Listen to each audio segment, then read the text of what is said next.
Hi everyone, in front of me I've got POCO F8 Pro and let me share with you how to enable the developer options and USB debugging.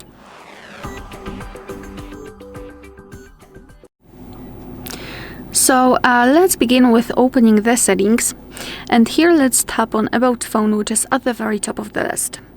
Now we have to find this OS version for POCO, and all we have to do right now is to keep tapping on it until you'll see the information that you're in the developer mode. If you've got any kind of screen lock, you will have to enter it to confirm the whole step, so let's do it.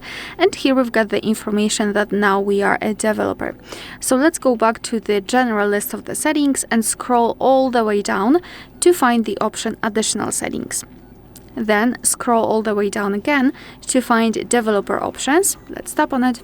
And now we have to scroll down until we will find the option USB Debugging. As you can see, it will be in this debugging section. So let's simply tap on this switcher to turn it on, and here you've got the information that it is a highly sensitive service which is intended only for the developers. That's why it is hidden in developer options, and you have to be aware that you're doing it on your own responsibility, because you might risk the leakage of your data, etc. So be aware about that. Of course, here you've got the information you need, and after reading, mark this sentence that you're aware of possible risks and confirm it by tapping on OK. And now, as you can see, this option is turned on.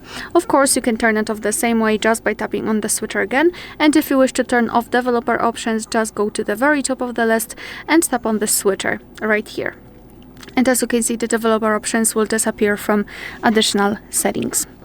Alright, so that will be all. Thank you so much for watching. Please hit the subscribe button and leave the thumbs up.